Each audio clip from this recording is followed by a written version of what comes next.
우리가 지난번에 우리 편승호 목사님 우리 컨퍼런스 오셔서 특별한 은혜를 누렸는데 오늘 또 귀한 발걸음을 해주셨습니다. 우리가 오늘 우리 편승호 목사님 주님의 사랑으로 그리고 주님의 은혜로 환영하는 마음으로 우리 할렐루야로 환영하기를 원합니다. 목사님 나오시죠.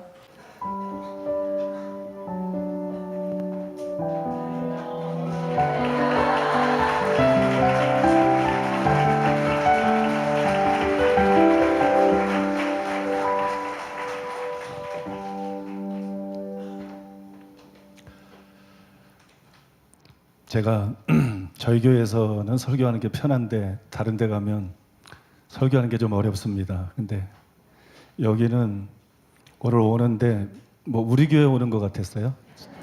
지난번에 말씀 듣는 거 보니까 우리 교회랑 뭐 별로 다른 게 없어가지고 오늘 나오기 전에도 잠깐 대표님이랑 얘기를 나눴는데 짧은 얘기였지만 제가 참 공감한 것은 과거에 사랑의 교회 장로님들, 권사님들 성경 공부를 가르치셨다고 그러는데 그때 요한복음 14장 12절 나를 믿는 자는 나의 하는 일을 저도 할 것이요 이보다 큰 것도 하리니 이 말씀을 제시하면서 결국 예수님께서 성령을 보내주시고 교회의 사명은 사복음서를 재현하는 것이다. 예수님의 공생애를 재현하는 것이다. 그래서 제가 다시 한번 깜짝 놀랐어요. 왜냐하면 그게 한국 교회가 잃어버리고 있는 결정적인 거거든요. 그게 이 시대 교회가 잃어버리고 있는 결정적인 거예요. 그래서 교회가 너무 무기력한 거예요. 덩치는 큰데 너무 힘이 없는 거예요. 세상을 바꿔놓을 힘이 없는 거예요. 한국에 여러분 세계 최대 교회들이 즐비하지만 교단별로 대한민국은 점점 망가져 가고 있어요. 교회가 힘이 없어요. 진짜 힘이 없어요. 왜냐하면 딴짓을 해서 그래요. 딴짓을.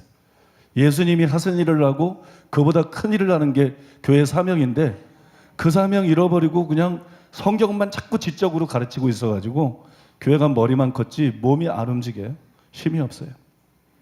바로 지난주에 제가 새해 첫 주 설교를 하면서 그때 말씀 두 가지 핵심을 말씀드렸는데 그 두 번째 것이 바로 방금 전에 대표님이 말씀한 그 내용이었어요. 그래서 확실히 이게 영적으로 하나다. 확실히 영적으로 하나다. 어떻게 저렇게 표현을 할까? 교회의 사명은 예수님의 공생애를 재현하는 것이다. 믿습니까?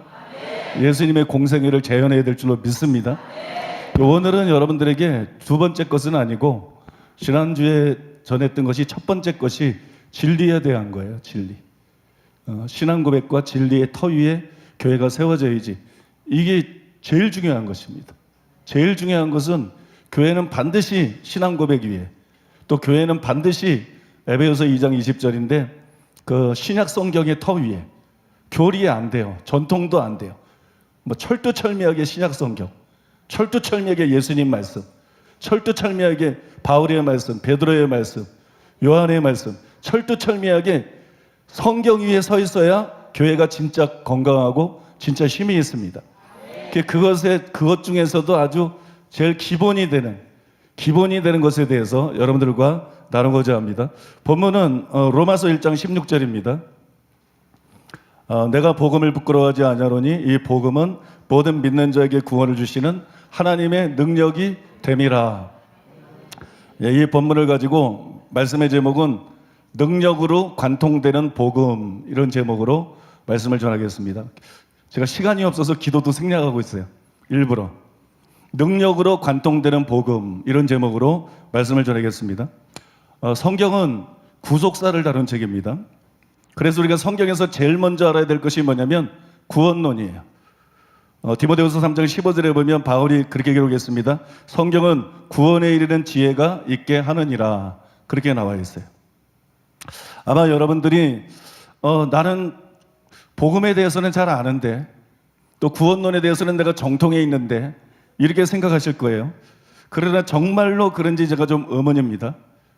그렇지 않은 경우가 너무 많기 때문에 심지어는 목사님들이나 신학자 중에서도 복음을 진짜 모르는 분들이 너무 많은 게 지금 현실이기 때문에 오래전에 게리 웨스톤이 인도네시아에 선교를 하러 갔는데 성령께서 그에게 질문을 했어요. 너의 복음은 무엇이냐? 이렇게 질문했어요. 너의 복음은 무엇이냐? 게리 웨스톤이 아마 일반적으로 목사님들이나 성도님들이 대답하는 그런 대답을 했어요. 틀린 대답은 아닙니다. 하지만 성령님은 그 대답에 만족하지 않았어요. 그 다음에 성령님께서 그에게 이렇게 말씀했습니다. 복음은 단지 어떤 것에 대하여 말하는 것이 아니다. 복음은 곧 하나님의 능력이다. 복음은 곧 하나님의 능력이다. 바울이 한 말하고 똑같죠? 조금 전에 읽은 본문하고 똑같습니다. 만약에 평소에 성령님께서 여러분에게 오늘 이 말을 듣지 않은 상태에서 여러분들에게 복음이 뭐냐 이렇게 물으면 뭐라고 대답했을 것 같습니까? 아마도 여러분 중에 복음은 하나님의 능력입니다 이렇게 대답할 사람은 거의 없었을 거예요. 극히 소수일 것입니다. 목사님들 중에서도 신학자들 중에서도 과연 성령님이 물었을 때 복음이 뭐냐? 복음은 하나님의 능력입니다 이렇게 대답할 사람이 몇이나 되겠습니까? 그러면 왜 그런 대답이 안 나올까요? 그거는 복음을 알기는 아는데 피상적으로 알고 있다는 거예요. 복음을 관통하지 못했다는 거예요. 복음을 관통해서 정말 복음이 무엇인지 제대로 알지 못했다는 것이에요. 제가 구원론에 관심이 많기 때문에 초등학교 때부터 구원론을 연구를 했는데 수십 년 동안 구원론을 연구하면서 구원론을 정말 제대로 이해하게 됐을 때 알게 된 게 뭐냐? 복음은 하나님의 능력이다. 복음은 하나님의 능력으로 관통이 된다. 복음이라는 것은 하나님의 능력으로 관통이 된다. 성경이 뭐로 관통이 됩니까? 예수님의 피로 관통이 되죠. 성경이 예수님의 피로 관통이 되는 것처럼 복음이라고 하는 것은 하나님의 능력으로 관통이 됩니다. 이게 굉장히 중요한 것이기 때문에 오늘 여러분들에게 말씀을 드리겠습니다. 뭐 졸지도 않으시겠지만 졸아서도 안 돼요. 왜냐하면 제가 최대한 요약해서 말씀드리기 때문에 조금만 여러분의 생각을 놓아도 못 따라옵니다. 자세히 설명할 시간이 없기 때문에. 그래도 이 골격이라도 여러분들에게 분명히 보여드려야 되기 때문에 그래서 여러분 잘 따라와 주시기를 바랍니다. 첫째로 따라해 보겠습니다. 왜 복음은 능력이어야 하는가? 복음은 이신칭의의 교리입니다. 그런데 칭의의 교리를 알기 전에 반드시 먼저 알아야 될 것이 있어요. 로마서 2장 6절에서 11절에 나와 있습니다. 하나님께서 각 사람에게 그 행한 대로 보응하시되 참고 선을 행하여 영광과 존귀와 썩지 아니함을 구하는 자에게는 영생으로 하시고 오직 당을 지어 진리를 따르지 아니하고 불의를 따르는 자들에게는 진노와 분노로 하시리라. 악을 행하는 각 사람의 영에는 환난과 공고가 있으리니 먼저는 유대인에게요 그리고 헬라인에게며 선을 행하는 각 사람에게는 영광과 존귀와 평강이 있으리니 먼저는 유대인에게요 그리고 헬라인에게라. 이는 하나님께서 외모로 사람을 취하지 아니하심이니라. 여러분 이 구절에 대해서 권영경 교수님이 이런 말을 했어요. 바울의 구원론 및 칭의론을 올바르게 이해하는데 이 구절이 갖는 중요성은 아무리 강조해도 지나치지가 않다. 이게 여러분 결정적으로 중요한 지적이에요. 칭의를 이해하려고 그러면 십자가로 시작하면 안 돼요. 칭의를 이해하려고 그러면 다른 어떤 것으로 시작해도 안 돼요. 칭의를 제대로 이해하려고 그러면 이 구절부터 시작을 해야 돼요. 여기 나와 있는 게 뭐냐? 행위 심판입니다. 행위 심판의 원리가 여기 나와 있어요. 인간의 행위가 최후 심판의 기준이 된다는 것이. 인간의 행위가 최후 심판의 기준이 된다. 여러분 행위 심판이라고 하는 것은 명백한 성경적인 진리입니다. 뭐 많은 걸 제시할 수 있지만 하나만 제시해도 충분할 것 같습니다. 존 스토트라는 유명한 신학자 여러분 잘 아실 거예요.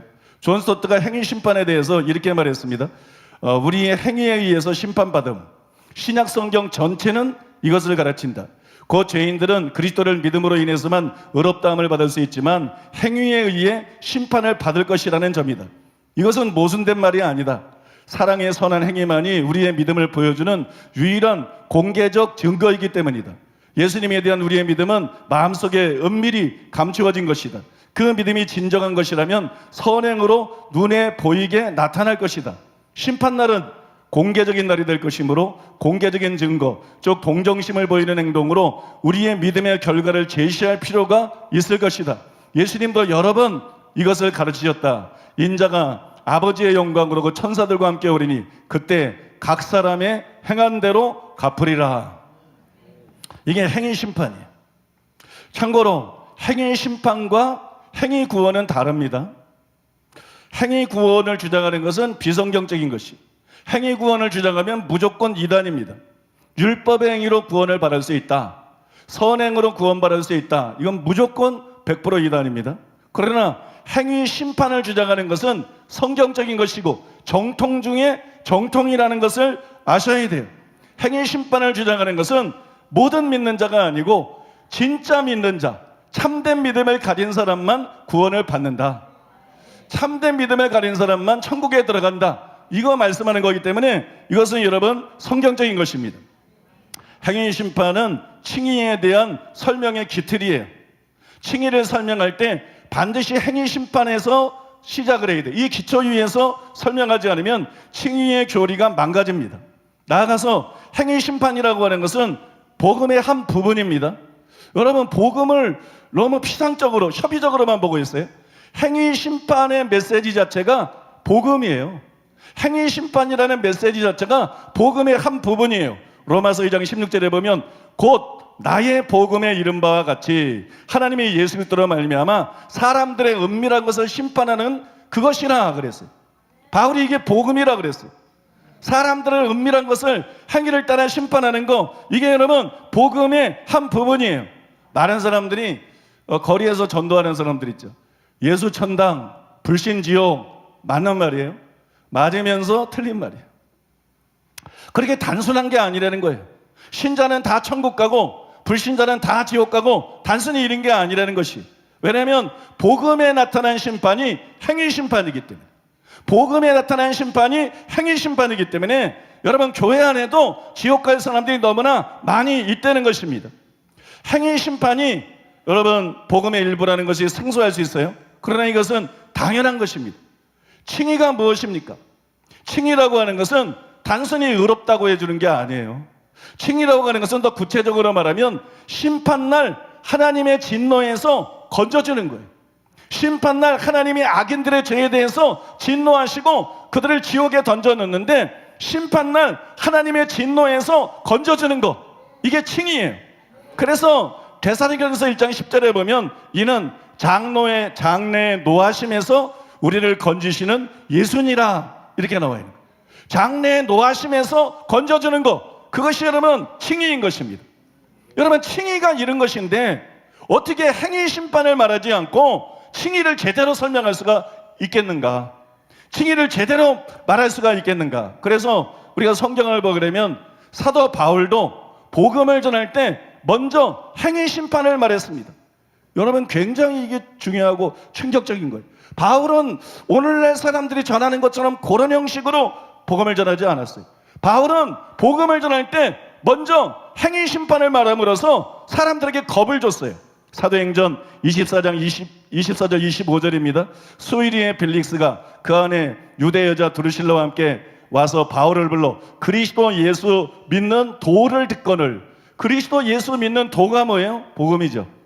그리스도 예수 믿는 성경 공부한 거 아닙니다. 그리스도 예수 믿는 도를 듣거늘 바울이 의와 절제와 장차오는 심판을 강론하니. 벨릭스가 두려워하여, 두려움 없이 회개가 나오나요? 두려움 없이 자기 중심을 벗어나서 예수님을 정말 주님으로 모셔드릴까요? 두려워하여.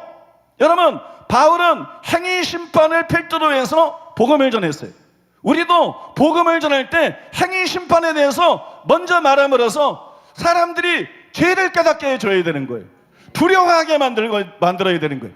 그래야 회개로 인도할 수 있는 거예요.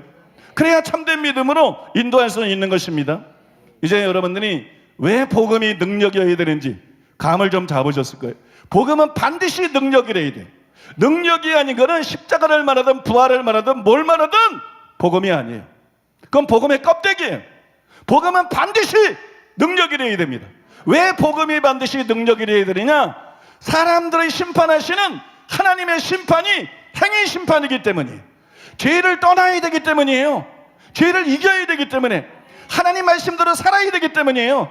복음이 그 능력을 주지 못한다면 그것은 가짜 복음이에요. 한 사람도 구원할 수가 없는 거예요. 아버지 뜻대로는 자라 천국에 들어가리라 말씀하시는 그 천국에 단 한 사람도 들여보낼 수가 없는 거예요. 그래서 복음은 반드시 능력이어야 될 줄로 믿습니다. 좀 요약을 하고요. 제가 애니성교회 왔기 때문에 팁을 하나 드리겠는데, 애니성교회는 회개를 강조합니다. 그죠? 회개를 강조해요.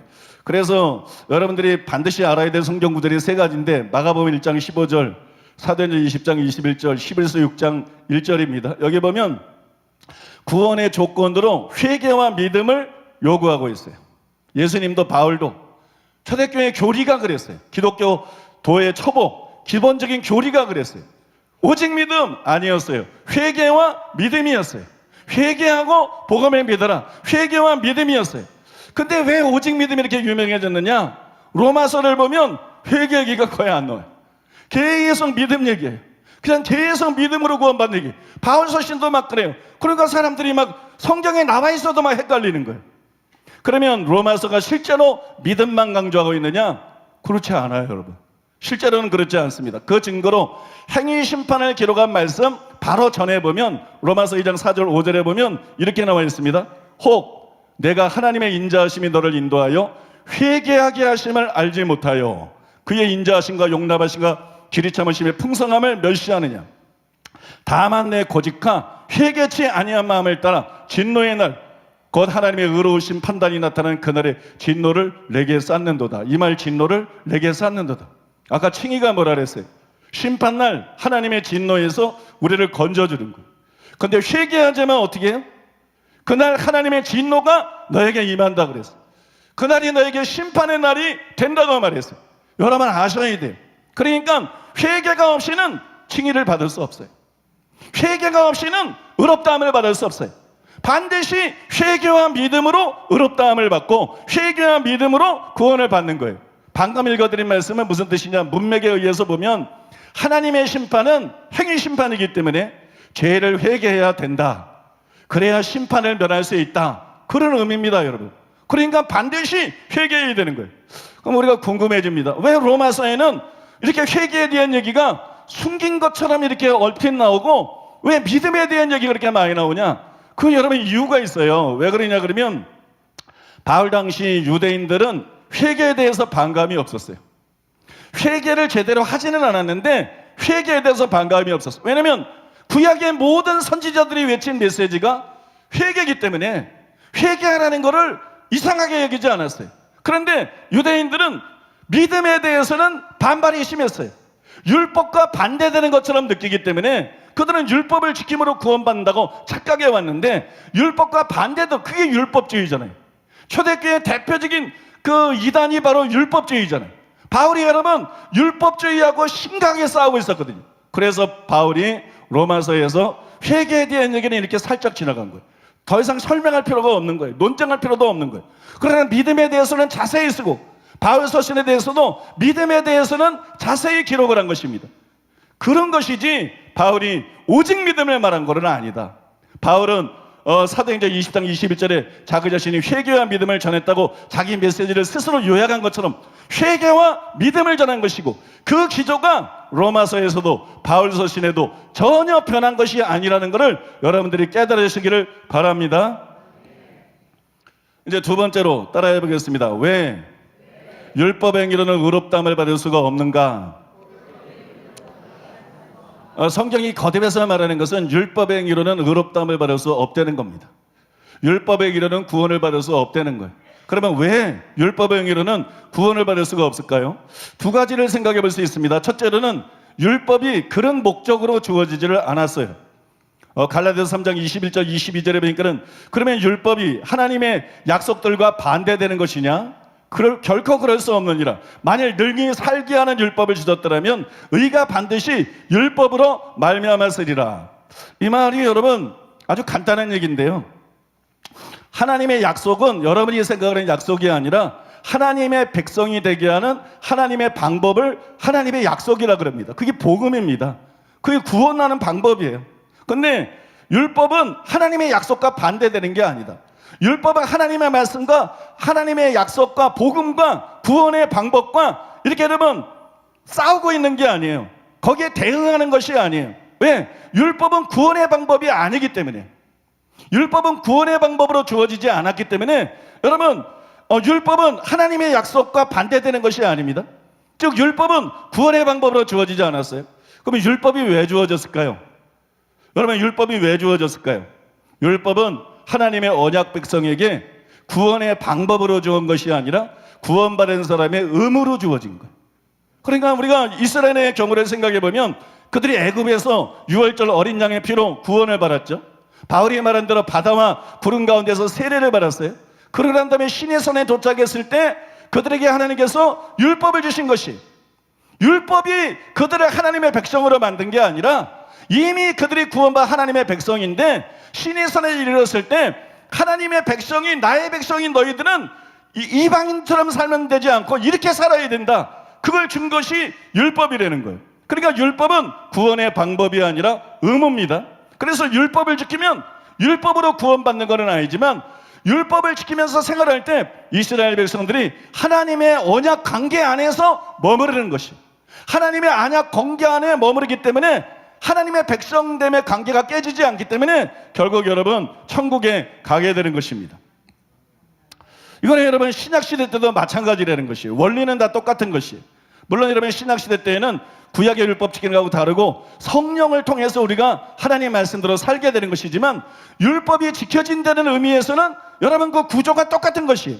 여기서 굉장히 중요한 거라는 말씀드리겠는데요. 많은 학자들이 착각하고 있는 게 있어요. 성경의 몇몇 구절을 인용하면서 뭐라 하냐면 율법은 지키라고 주신 것이 아니다. 율법은 단순히 죄를 깨달으라고 주신 것이다. 율법은 죄를 더하게 하게 주신 것이나, 이게 널리 주장이 퍼져 있어요. 여러분 그 말을 읽을 때 마음이 편합니까? 그게 상식적인 말입니까? 그게 성경의 일부를 봐서 그래요. 그거는 여러분 진리가 아니에요. 그거는 여러분 진리가 아닙니다. 율법은 죄를 깨닫게 하라고 주었을 뿐만이 아니라 율법은 분명히 또한 여러분 신약이나 구약이나 지키라고 주신 것이에요. 지키라고, 즉 말씀대로 살라고 주신 것이에요. 그래서 이 주장은 바른 것이 아니에요. 율법이 구원의 방도가 아니다, 이거를 증거할 때 그런 말을 하는 것은 올바릅니다.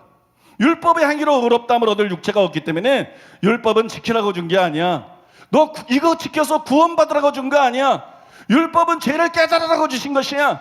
율법은 죄를 오히려 더 드러나게 만들게 주신 것이야. 이게 맞아요.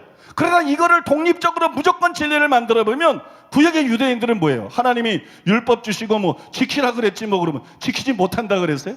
그리고 율법을 지킨 하나님을 경외하는 수많은 사람들이 나오고 의인들도 나오잖아요. 그죠? 의인들도 나오잖아요. 그래서 여러분 율법이 구원의 방도가 아니다, 이걸 설명할 때는 이게 바른 주장이지만 구원받은 사람의 의무를 설명할 때 이걸 설명하면 말이 안 되는 거예요. 그러면 회개는 뭐라고 하려는 거야? 그러면 믿음에 어떻게 행함이 따른다는 거야? 행함이 하나님 말씀 지키는 거 아니면 행함이 뭐예요? 그러니까 여러분 이게 학자들이 한 면만 봐서 그런 거예요. 오늘 여기 목사님들이 와 계셨으면 이 말이 무슨 말인지 금방 이해가 되실 거예요. 그리고 여러분 속에서 정리가 분명하게 되실 거예요. 아무튼 율법은 구원의 방법이 아니라 언약의 의무로 주어진 것이, 그래서 율법 행위로는 절대로 구원을 받을 수가 없는 거예요. 율법은 사람을 구원하는 용도가 아니기 때문에. 두 번째로 율법이라고 하는 것은 거룩하지만 무능합니다. 제가 그 설명을 빠뜨렸네요. 따로 갖고 왔는데 조금 전 부분에 대해서 그건 넘어가겠습니다. 시간이. 율법은 거룩하지만 무능하다. 여러분 타락한 인류에게 필요한 것은 말이 아니에요. 타락한 인류에게 필요한 것은 능력입니다. 능력. 죄를 이길 수 있는 능력, 하나님 말씀대로 살 수 있는 능력, 경건의 능력이라고 말하는 바로 그 능력. 여러분 우리에게 필요한 것은 말이 아니라, 우리에게 필요한 건 종교가 아니라 교리가 아니라 우리에게 전신이 필요한 것은 능력이에요. 그런데 율법은 그 힘을 갖고 있지 않습니다. 그래서 율법의 행위로 의롭다함을 받을 수가 없는 거예요. 로마 3장 20절에 율법으로는 죄를 깨달음이니라. 이건 율법의 무능을 보여주는 거예요. 율법은 죄를 깨닫게 할 수는 있어도 죄를 이기게 할 수 없다는 것이, 죄를 극복하게 할 수 없다는 것이, 이것이 율법의 한계라는 것입니다. 권영경 교수님은 절묘하게 율법을 착하지만 수영을 못하는 친구에 비유를 했어요. 어떤 사람이 물에 빠져서 막 이제 죽어갑니다. 허우적거리며 죽어갑니다. 그 여러분 물가에는 자기 친한 친구가 서 있어요. 이 친한 친구는 아주 좋은 친구인데 문제는 뭐냐? 수영을 못해요. 수영을 못하니까 자기 친구가 죽는 거를 보고 건지고 싶은데 살리고 싶은데 구출할 수가 없어요. 율법이 그런 친구라는 거예요. 율법은 의롭고 율법은 선하고 율법은 거룩하지만 율법에는 힘이 없어요. 율법은 요구만 할 뿐이지 율법에는 능력이 없어요. 죄를 이기게 해주시는 능력이 없어요. 하나님 말씀대로 살게 해주시는 능력이 없어요. 그래서 율법의 행위로는 단 한 사람도 의롭다함을 받을 수가 없고 율법의 행위로는 단 한 사람도 구원을 받을 수가 없는 것입니다. 이제 네 번째로 한번 따라해 보겠습니다. 왜 오직 믿음으로만 의롭다함을 받을 수가 있는가? 조나단 에드워드가 기독교 중심이라는 책에서 왜 우리가 믿음으로 의롭다함을 받는가 아주 잘 설명해 놨는데, 믿음이 우리를 그리스도와 연합시키기 때문이다. 믿음이 우리를 그리스도와 연합시켜서 예수님의 죽음이 나의 죽음이 되고 예수님의 부활이 나의 부활이기 때문에 믿음으로 의롭다함을 받는 것이다. 제대로 지적을 했습니다. 또 여러분, 유명한 전도자 찰스 피니는 이와는 조금 다른 면을 지적을 했는데 굉장히 중요한 지적을 했습니다. 이렇게 말했습니다. 칭의를 믿음으로 받게 되는 이유가 무엇입니까? 그것은 믿음의 본질과 효과 때문입니다. 믿음의 본질과 효과 때문. 믿음은 칭의의 수단으로 정해졌습니다. 왜냐하면 믿음은 성화를 이루는 자연스러운 수단이기 때문입니다. 믿음으로 왜 의롭다함을 받느냐? 믿음이 아니면 거룩해질 수가 없어요.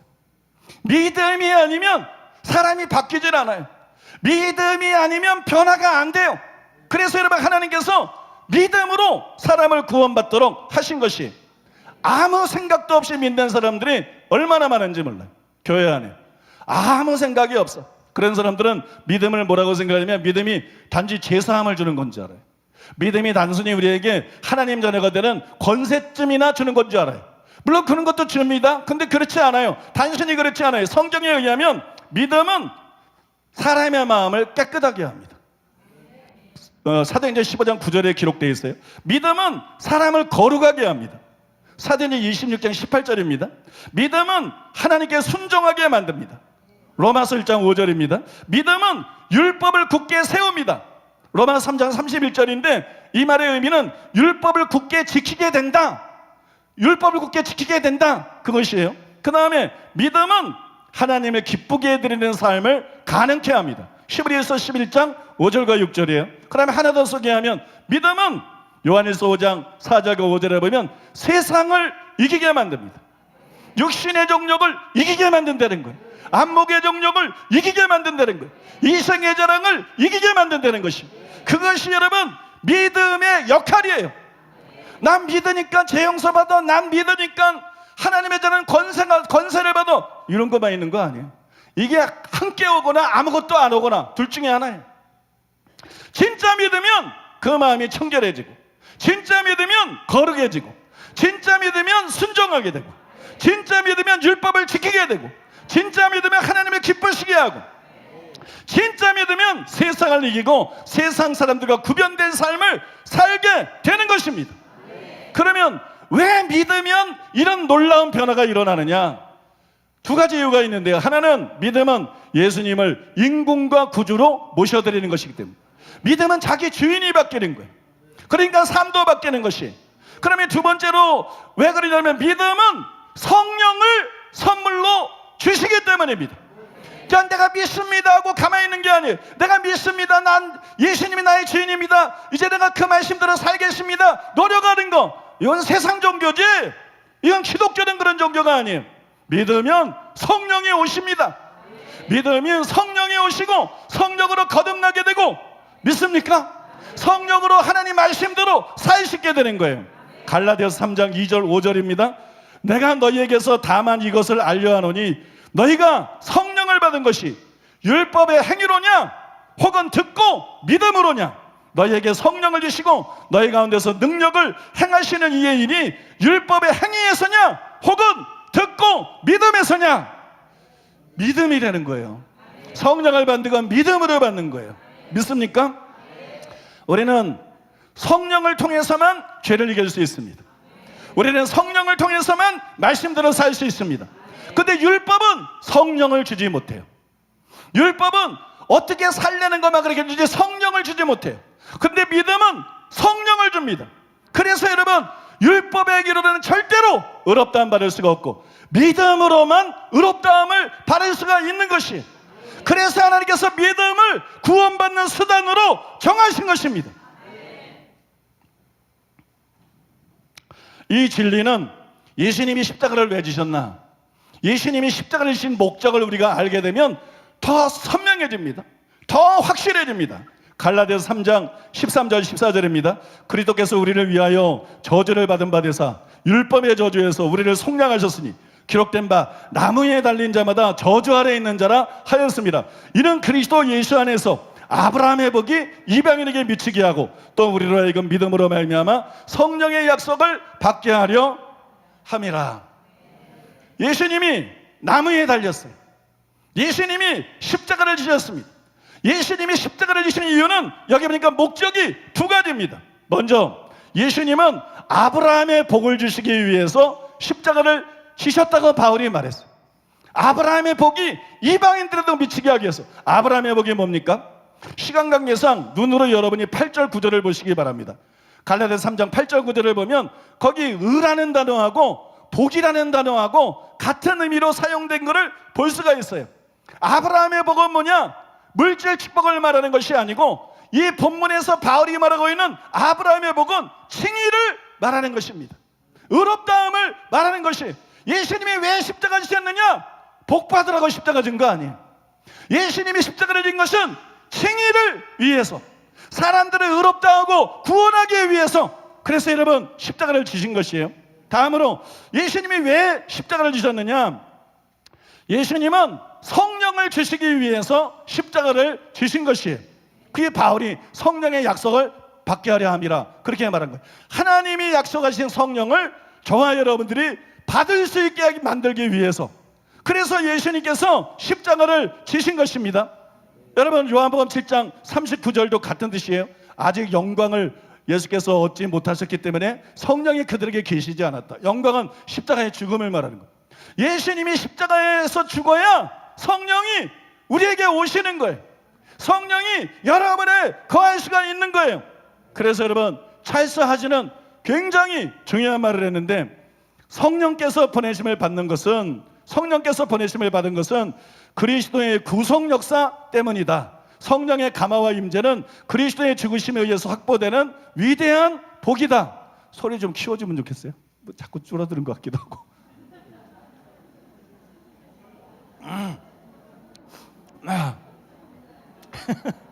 자, 여러분이 굉장히 중요합니다. 우리가 거룩을, 사람이 거룩해져요. 막 성자가 됩니다. 거룩해져요. 그럼 교만해져요. 사람이 막 은사와 능력이 넘쳐나요. 그럼 막 교만해져요. 거룩해도 교만할 게 1도 없어요. 요즘 패들 1도 없어요. 여러분 은사와 능력이 암만 많아도 죽은 자를 살려도 교만할 이유가 1도 없어요. 거룩은 뭡니까? 성령의 열매입니다. 여러분 능력은 뭡니까? 성령의 은사입니다. 성령이 우리에게 왜 임했습니까?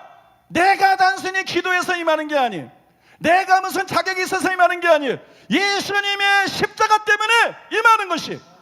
거룩에도 바울처럼 나의 나 된 것은 하나님의 은혜로 된 것입니다. 하나님께 영광 돌리고, 바울처럼 능력이 있어도 나의 나 된 것은 하나님의 은혜로 된 것입니다. 하나님께 영광 돌려야 그게 바른 신앙인 줄로 믿습니다. 자기가 남보다 거룩하다 그래서, 인격이 훌륭하다 그래서 교만했던 사람들은 오늘 완전히 회개하셔야 됩니다. 자기가 은사와 능력이 있어서 교만한 사람은 회개해야 되고, 거룩하면 거룩할수록 하나님의 은혜인 것을 알고 경배하고 찬양해야 됩니다. 은사와 능력이 나타나면 나타날수록 하나님의 은혜인 걸 알고 나 같은 것에게도 이뤄내 주신 걸 감사하면서 하나님 찬양하고 영광 돌려야 될 줄로 믿습니다. 그건 그렇고, 왜 그러면 예수님은 왜 죽기까지 불사하면서, 죽음을 불사하면서 우리에게 성령을 주시고자 하셨을까요? 그거는 여러분 성령님이 새 언약의 핵심입니다. 많은 사람들이 새 언약 하면 피만 생각해요. 예수님 피만 생각해요. 드라큘라도 아닌데 피 엄청 좋아해. 아무튼 여러분 새 언약 하면 예수님의 피만 생각해. 그렇지 않습니다. 에스겔서 36장 27절에 보니까는 내 신을 너희 속에 두어 너희로 내 율례를 행하게 하리니 너희가 내 규례를 지켜 행할지라. 이것도 새 언약에 대한 예언이죠. 그러니까 새 언약의 내용은 두 가지예요. 피하고 성령입니다. 피는 사람의 죄를 사합니다. 성령은 우리의 마음에, 우리의 생각에 하나님의 법을 기록합니다. 하나님의 말씀대로 살 수 있게 해줍니다. 여러분 믿습니까? 피는 의롭다함을 줍니다. 성령은 우리를 새로운 피조물로 만듭니다. 새 사람이 되게 합니다. 여러분 이것이 새 언약이에요. 이것이 옛 언약과 다른 새 언약. 이것이 여러분 바로 복음의 핵심이라는 것이, 이것이 바로 여러분 구원이라는 것이. 결국 예수님은 성령을 통해서 거듭나게 해서 말씀대로 사는 진짜 하나님의 백성들, 진짜 하나님의 자녀들을 만들기 위해서 십자가를 지신 것입니다. 그래서 바울이 디도서 2장 14절에서 이렇게 기록을 했습니다. 그가 우리를 대신하여 자신을 주심은, 십자가를 지심은 모든 불법에서 우리를 속량하시고 우리를 깨끗하게 하사 선한 일을 열심히 하는 자기 백성이 되게 하려 하심이라. 여러분 믿습니까? 우리는 반드시 이런 사람이 돼야 돼요. 교회 왔다 갔다 하는 사람 되면 안 돼. 장로, 권사, 목사, 전도사 다 소용없어요. 우리는 반드시 이 말씀처럼 되어야 됩니다. 믿습니까? 선한 일을 열심히 하는 하나님의 진짜 백성이 되어야 됩니다. 그러면 어떻게 이렇게 될 수 있느냐? 율법 행위로 안 돼요. 인간의 노력으로 안 됩니다. 이게 단순히 기도로 되는 게 아니에요. 오직 믿음으로 되는 것입니다. 오직 믿음으로 되는 것이에요. 그러면 믿어도 나는 안 되던데.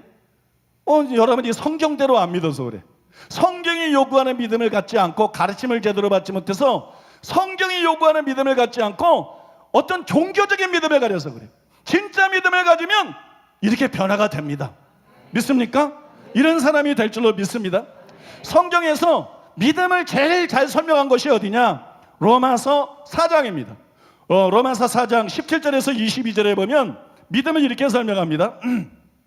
기록된 바 내가 너를 많은 민족의 조상으로 세웠다 하신과 같으니 그가 믿은 바 하나님은 죽은 자를 살리시며 없는 것을 있는 것 같이 부르시는 신이라. 아브라함이 바랄 수 없는 중에 바라고 믿었으니 이는 네 후손이 이 같으리라 하신 말씀대로 많은 민족의 조상이 되게 하려 하심이라. 그가 백성이 되어 믿음이 약하여지지 않고 쭉 넘어가서 마지막 구절에 보면 그러므로 그것이 그에게 의로 여겨졌느니라. 여러분 우리가 이 말씀을 읽을 때 기적을 받는 믿음에 대해서 기록한 거로 착각하기 쉬워요.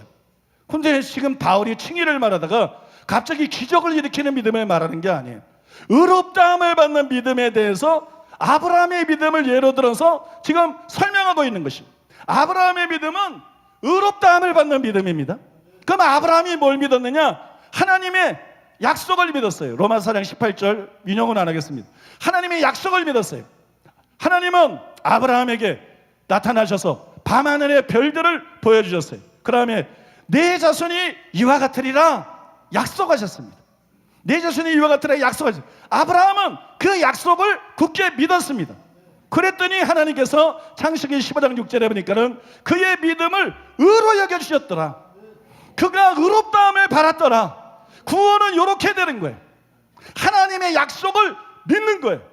하나님의 약속, 새 언약이 아까 두 개 말했잖아요. 피, 성령, 이 두 개를 믿는 거예요. 그러면 의롭다함을 받는 거예요. 믿습니까? 구원은 하나님의 약속을 믿는 거예요. 근데 아브라함이 하나님의 약속을 믿었는데, 그래서 그 믿음으로 의롭다함을 받았는데, 하나님의 약속을 믿으려고 그러면 하나님의 존재를 믿는 거 가지고 안 돼요. 하나님의 선하심을 믿는 거 가지고 안 돼요. 하나님의 거룩함을 믿는 거 가지고 안 돼요. 하나님의 능력을 믿어야 됩니다. 죽은 자를 살리시며 없는 것을 있는 것 같이 버리시는 창조주 하나님, 전능하신 하나님, 하나님의 능력을 믿어야 돼요. 왜? 아브라함의 몸은 죽은 것 같기 때문에, 사라의 몸도 죽은 것 같기 때문에, 불가능한 약속이기 때문에 이 약속을 믿으려고 그러면 하나님의 존재나 성품이 아니라 하나님의 능력을 믿어야 되는 것입니다. 여러분 이해가 되십니까? 그래서 아브라함, 우리도 마찬가지예요. 여러분 아브라함은 몸이 죽은 것 같았어요. 인류는 죄 때문에 영이 죽어 있어요. 그래서 앞만 발버둥쳐도 죄를 이길 수가 없고 말씀대로 살 수가 없어요. 아브라함의 몸이 살아나야 됐던 것처럼 우리는 더 심각해요. 죽은 영이 살아나야 돼요. 믿습니까? 그러니까 내 죽은 영을 살리시는 하나님, 죄를 지을 수밖에 없는 하나님 말씀대로 살 수 없는 나를 살려줘서 하나님의 생명이 내 속에 들어오고 하나님의 성품이 내 속에 들어와서 나를 바꿔놓으시는 하나님의 능력을 믿어야 되는 거예요. 아브라함이 단순히 하나님의 존재를 믿은 것이 아니라 하나님의 능력, 죽은 자를 다시 살리시는 능력, 없는 것을 있는 것 같이 부르시는 하나님의 능력, 이 하나님의 능력을 믿었던 것처럼 복음을 믿어도 예수님은 하나님의 아들이야, 예수님은 메시아야, 예수님이 내 죄를 져서 십자가를 지셔서 예수님이 3일 만에 부활하셔서 암만 믿어도 아무 일도 안 일어나. 이거는 복음의 조항들입니다. 복음의 내용들입니다. 이 복음을 통해서 하나님께서 우리에게 계시하고자 하는 게 있어요. 그 피로 너희들은 의롭다함을 받을 수 있고, 그 예수님의 죽음 때문에 성령이 너에게 임하시게 되어 있고, 성령의 능력으로 너는 새 사람이 될 수 있다. 이거를 믿어야 되는 거예요. 믿습니까? 이게 복음의 내용, 새 언약의 내용인 것이에요. 예수님의 피 때문에 내가 무슨 죄를 지었던 나는 의인이 될 수 있고, 성령의 권능 때문에 내가 어떤 존재든, 내가 지금까지 어떻게 살아왔든, 내가 아무리 죄에게 매여있든 나는 죄를 이길 수가 있다. 내 힘이 아니고 내 결단이 아니고 기도가 아니라 성령으로 나는 죄를 이길 수 있다. 나는 하나님의 말씀대로 살 수 있다. 이것이 복음이 계시하는 하나님의 능력인 것입니다. 여러분, 복음을 이와 같이 하나님의 능력으로 믿어야 되는 거예요. 복음 하나님의 능력으로 믿으면 말씀이 그대로 이루어지는 거예요. 믿음의 효과, 거룩하게 한다, 마음을 깨끗하게 한다, 하나님을 기쁘시게 한다, 이게 다 실제로 믿는 자들에게 일어나는 거예요. 그래서 여러분, 성경적인 믿음을 갖게 되시기를 바랍니다. 왜 많은 사람들이 믿어도 변화가 안 되는지 아세요? 그것은 복음의 지식을 믿는 데서 멈추기 때문이에요. 복음을 제대로 이해하면 복음이 단순히 구속적인 사건의 나열이 아니라 하나님의 능력이라는 것을 알게 되는 거예요. 구원을 주시는 하나님의 능력, 마태복음 1장에 예수님이 나타난 것처럼 죄에서 구원할 수 있는 하나님의 능력, 믿습니까? 죄에서 나를 구원하시는 하나님의 능력, 죄 종된 상태에서 나를 구원하시는 하나님의 능력, 여러분, 그것을 복음의 하나님의 능력이라는 걸 깨닫고 그 능력을 믿으면 다 변화가 되는 것입니다. 믿으면 누구나 다 새로워지는 것입니다. 이게 여러분들에게 생소할 수도 있어요. 믿음이 그런 거라고? 난 처음 들어. 왜 성경에 나오는데 처음 들까요? 로마 사상에 다 나와 있는 거잖아. 복음의 하나님의 능력이라고 바울이 계시했잖아. 성경에 다 나와 있는데 내가 말과 지혜 아름다운 것을 복음을 전하지 않고 성령의 능력과 나타남으로 부르자면 너의 믿음이 사람의 지혜에 있지 않고 하나님의 능력에 있게 하려 하였노라. 하나님의 능력에 기초해서 하나님의 능력을 믿게 하려고 바울은 복음을 전한다 그랬는데 왜 이게 생소해요? 복음에 대한 설명을 제대로 듣지 못해서 그런 것이에요. 이거는 너무나 당연한 거예요. 왜? 바울이 복음은 하나님의 능력이라고 그랬잖아. 우리는 복음을 믿어야 되잖아. 그러니까 하나님의 능력을 믿어야 되는 건 당연한 거 아니겠어요? 여러분, 복음의 어떤 지적인 내용만 믿지 말고 구속적인 사건만 역사적인 사실로 믿지 말고 그래봤자 아무 일도 안 일어나요. 그래서 우리가 수많은 기독교인들이 개판인 걸 보는 것이고 수많은 목사들까지도 개판인 걸 보는 것입니다. 복음을 제대로 이해하고 소화하고 복음이 하나님의 능력인 것을 깨닫고 복음에 나타난 하나님의 능력을 믿는 여러분 되시기를 바랍니다. 그러면 여러분들이 전부 변화될 줄로 믿습니다. 진짜가 될 줄로 믿습니다. 오늘 다 진짜가 되시기를 바랍니다. 마지막 5번째로 따라해 보겠습니다. 왜 견인의 교리를 반드시 바르게 알아야 되는가? 왜 견인의 교리를 반드시 알아야 되는가? 여러분, 신학생 때 제가 주석들에 있다가 그 당시로서는 대발견을 했어요. 제가 신학생 때 그 당시 저로서는 대발견을 했는데 구원에 3가지 시제가 있다, 그거예요.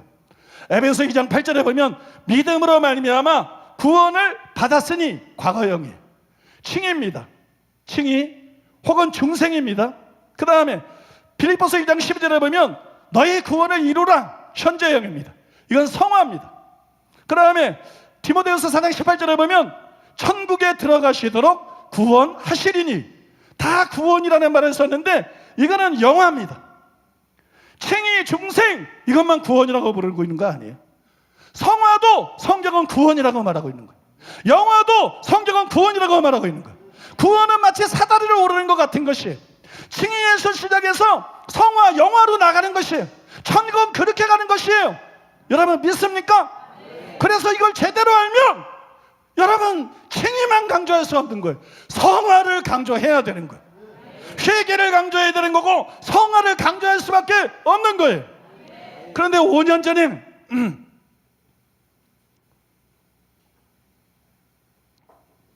5년 전에 제가 칭의와 성화라는 그 김세영 교수님의 책을 읽었습니다. 거기 보면 이런 내용이 나와요. 뭐 정신 바짝 차리시고 들으셔야 이해가 됩니다. 제가 설명할 시간이 없기 때문에 칭의론을 제대로 이해하려면 칭의가 종말론적으로 유보되었다는 사실을 염두에 두어야 합니다.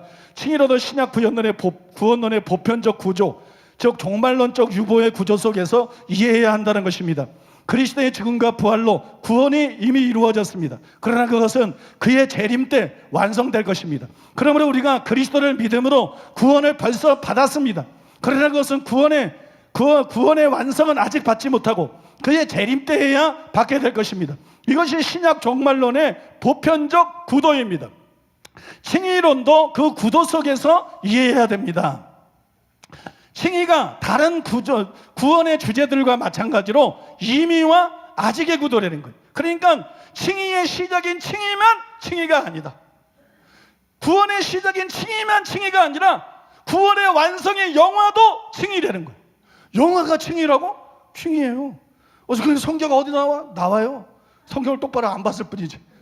여러분 로마서 2장 13절에 보면 율법을 듣는 자가 율법을 행하는 자라야 의롭다함을 받는다. 문맥을 보면 믿을 때 받는 칭의를 말하는 게 아니에요. 심판 속에서 의롭다함 받는 것을 칭의라고 말하고 있는 거예요. 또 갈라디아서 5장 5절에 보면 역시 칭의를 말하는데 의의 소망이라고 말합니다. 의의 열매가 의의 선물이 있고 로마서 5장에 이게 칭의예요. 그 다음에 빌립보서 1장에 보면 의의 열매가 있고 이게 성화예요. 그 다음에 갈라디아서 5장 5절에 보면 의의 소망이 있어요. 이게 영화예요. 그러니까 여러분 칭의를 통해서 구원론 전체를 설명할 수가 있다는 거예요. 여기 좀 더 많은 설명이 필요하지만 생략하겠습니다. 그럼에도 불구하고 많은 사람들이 아직도 구원의 서정으로 구원을 이해합니다. 즉 칭의, 성화, 영화 이런 식으로 이해를 해요. 그래서 로마서를 강의할 때 루터처럼 로마서 3장 후반부터 5장까지를 칭의를 기록한 것이라고 보고 로마서 6장에서 8장 전반부를 성화를 기록한 거라고 보고 로마서 8장 후반부는 영화를 설명한 것이라고 보는 것이에요. 그러나 여러분 김세인 교수가 말하는 그 구조에 의하면 로마서 3장에서 로마서 8장까지가 다 칭의에 대한 말씀이라는 것입니다. 다 칭의에 대한 말씀이고 다 구원론이라는 거예요. 이게 왜 중요하냐? 많은 사람들이 로마서 3장에서 5장이 칭의를 말하고 있고 그것만이 복음이라고 생각하는 거예요. 6장부터는 성화니까 이거 복음이 아니라고 생각해. 그래서 구원론을 조직신학적으로 배울 때는 칭의, 성화, 영화 이게 다 구원이라는 걸 알고 있는데 실제로 복음을 전하거나 실제로 복음을 설명하고 가르칠 때는 칭의만 구원론으로 설명하고 칭의만 받으면 구원받은 거고 천국 갈 것처럼 생각하고 성화가 구원론이라는 걸 말 안 하고 자꾸 성화는 상급이니 자꾸 성화는 성장이니 이 장꼬대 같은 소리를 하고 있다. 그러니까 성화의 중요성을 암만 강조해도 목사 마음에도 그게 심각하게 안 와닿는 거예요. 괜찮다고 생각하니까 신자들 마음에 안 와닿는 거예요. 그래서 아버지 뜻대로는 자만 하는 천국에 들어가는데 수많은 영혼들이 교회 안에서 위험에 처하는 거예요. 교회 안에서 이런 잘못된 가르침 때문에 지옥 갈 수 있는 그런 여러분 심각한 위험에 처하는 거예요. 행함이 실종이 되기 때문이에요. 그래서 여러분 구원론을 이렇게 포괄적으로 이해하는 것이 굉장히 중요한 줄로 믿습니다. 구원과 칭의를 좁게 보지 말고 성경 말씀을 통해서 계시된 대로 이렇게 넓게 보면 단순히 구원받은 것이 아니라 성화가 중요해진다는 거예요. 칭의도 억시로 중요하지만 그에 못지않게 성화도 중요하고 예수 믿는 것도 엄청 중요하지만 말씀대로 사는 것도 엄청 중요하고. 믿습니까? 그래서 여러분 하나님 말씀대로 거룩하게 살려고 몸부림치게 된다는 것이.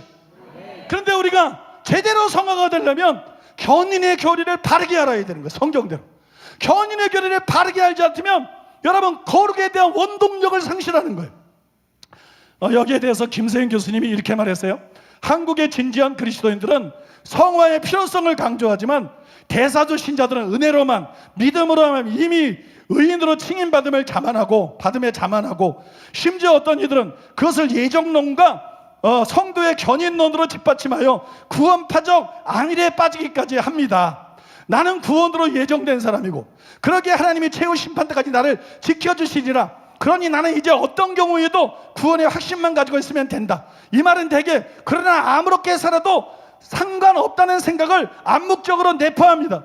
구원파 사람들은 이러한 생각이 복음의 진리라고 확신을 가지고 담대히 주장하는 모양입니다. 그러나 구원파를 이단이라고 말하는 많은 정통 목사들도 사실상 이렇게 가르치는데 그들은 좀 더 슬그머니 가르친다는 차이만 있습니다. 이단이 교회 안에 스며들었다는 거예요. 이단 사설이 너무나 많은 목사들을 장악했다는 거예요. 이단 사설이 너무 많은 교회들을 장악하고 너무 많은 교인들을 장악하고 이단 잔치에서만 지옥으로 끌고 가는 것이 아니라 정통, 통합, 합동, 백성, 기성, 예성 안에서도 수많은 성도들을 지옥으로 끌고 가고 있는 일이 여러분 한국뿐만 아니라 이 시대 열방의 교회들 안에서 일어나고 있다는 것이에요. 여러분 이제 칭의를 포괄적으로 하는 거, 견인의 교리를 바르게 하는 거, 이게 얼마나 중요한지 아시겠어요? 한 번 구원은 영원한 구원이다. 진리가 아닙니다. 사람의 계명입니다. 구원받은 사람도 버림받을 수 있다. 그게 하나님의 계명입니다. 한 번 구원은 영원한 구원이라고 착각하면 이거는 복음에 대한 무지 때문에 이렇게 착각하게 되는 거예요. 복음은 하나님의 능력이에요. 복음은 하나님의 능력. 그것만 알아도 한 번 구원이 영원한 구원이 아닌 거예요. 행위 심판. 아니 내가 믿었으니까 마음대로 살아도 천국 가면 행위 심판이 아니죠. 그러나 바울이 말한 심판은 행위 심판이에요. 한 번 구원이 영원한 구원일 수 없는 거예요. 왜 율법의 길로 의롭다함을 못 받습니까? 왜 믿음으로 의롭다함을 받습니까? 왜 성령을 우리가 반드시 받아야 됐습니까? 다 말씀대로 사는 것이 절대적으로 필요하기 때문인 거예요. 죄를 이기는 것이 절대적으로 필요하기 때문인 거예요. 말씀대로 사는 게 절대적으로 필요하기 때문인 거예요. 마태복음 7장 21절이 절대적인 진리이기 때문인 거예요. 한 번 구원은 영원한 구원. 이거는 잘못된 교리입니다. 여러분 이거는 진리가 아닙니다. 성경의 진리가 아닙니다. 여러분 이런 비욕에서 속히 깨어나는 여러분들 되시기를 바랍니다. 이제 결론을 말씀드리겠습니다. 아무리 빨리 달려도 방향이 다르면 소용이 없어요. 고린도서 9장 26절이죠. 내가 다름질하기를 향방 없는 것 같이 아니하고 속도보다 훨씬 더 중요한 것이 방향입니다. 그런데 칭의의 진리는 우리에게 바른 방향을 가르쳐주는 영적인 나침반입니다. 칭의는 임의와 아직의 구조로 되어 있습니다. 임의와 아직의 구조로 되어 있는데 이 중에 임의의 칭의만 알면 방향을 잃어버리기가 쉽다는 것이, 아직의 칭의까지 알아야 바른 방향을 잡을 수가 있다는 것이. 제가 단도직입적으로 물어보면 여러분의 목표가 무엇입니까? 여러분의 목표가 무엇이? 목회자 여러분, 여러분의 목표는 무엇입니까? 성도 여러분, 여러분의 인생의 목표는 무엇입니까? 저의 목표를 말씀드리죠. 저의 목표는 큰 교회를 세우는 게 아닙니다. 저의 목표는 민족 복음화도 세계 선교도 아닙니다. 저의 목표는 궁극적인 구원을 받는 것입니다. 그것이 여러분 성경에 보니까 바울의 목표였어요. 고린도전서 9장에 보면, 빌립보서 3장에 보면 읽어도 해석이 안 되면 학자들의 책 좀 열심히 보시고 그럼 이해가 됩니다. 여러분 바울의 목표는 궁극적인 구원이었습니다. 우리는 나그네입니다. 나그네의 목표가 뭡니까? 본향으로 가는 것입니다. 우리는 궁극적인 구원을 목표로 삼고 살아가야 돼요. 근데 목회자가 방향을 잃어버렸어요. 그때 수많은 성도들이 방향을 잃어버렸어요. 큰 교회 세우고 총회장 되고 한계 총장 되고 이딴 것들이 목표가 돼버렸어요. 자기 영혼을 잃어버리고 있어요. 초대형 교회 목사들이 자기 영혼을 잃어버리고 있습니다.